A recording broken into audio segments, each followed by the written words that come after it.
avant, il était prévu le dialogue entre le président Félix Tshisekedi et le président Kagame. Kagame s'est absenté.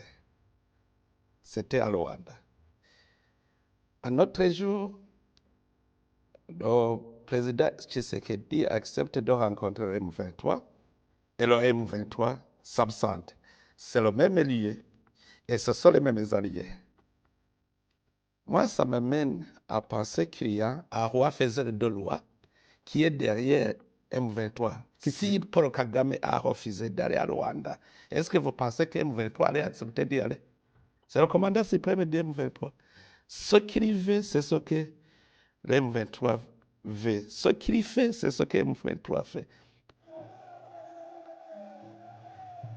J'ai fait des navettes, Kinshasa, M23, demandez eux.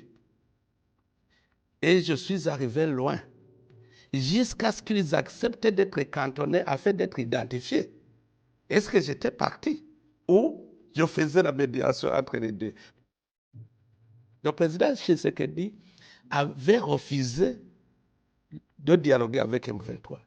Qui l'a convaincu? C'était moi, parce que je disais quand même, ils sont des Congolais, s'ils acceptent d'emprunter le processus de paix, il faut les accepter parce que ce sont des Congolais. Et il a accepté. C'est pour cela que nous tous, nous sommes allés voir la zone où il serait cantonné. L'Angola était désigné pour sécuriser les M23 qui seraient cantonnés. Donc, moi, j'étais comme médiateur et j'avais réussi. Mais comme il y a un roi faiseur de loi qui est derrière, peut-être c'est lui qui les a incités à ne pas rebrousser chemin.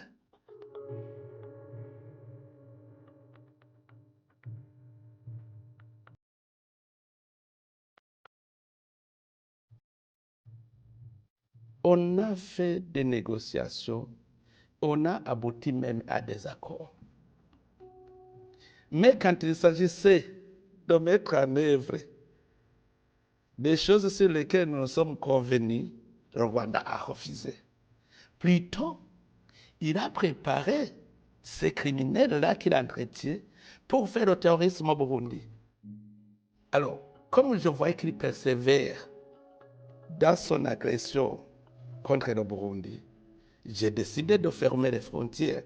Je les ai fermées quand j'ai vu qu'il n'a pas la volonté de mettre en œuvre tout ce qu'on s'était convenu pour pouvoir surveiller bien notre frontière. Aujourd'hui, ce que je fais, toujours, j'ouvre mes bras pour la paix. Je propose la paix au Rwanda. Je demande aux personnes de bonne volonté de le conseiller de mettre en œuvre. Les Rwandais et les Burundais se connaissent. Moi-même, ce sont mes amis. C'est-à-dire aujourd'hui, tu peux avoir un cadre rwandais qui peut téléphoner à un cadre burundais. Kabarebe, je le connais. Nous étions des amis. Entre Kabarebe et moi, nous n'avons pas de frontières à partager. Nous n'avons pas une propriété foncière commune sur laquelle nous pouvons nous chamailler. Mais le problème, c'est la mauvaise politique du Rwanda. Sa politique, c'est la politique belliqueuse. Je vois que le Rwanda n'a pas de paix tant qu'il n'agresse personne.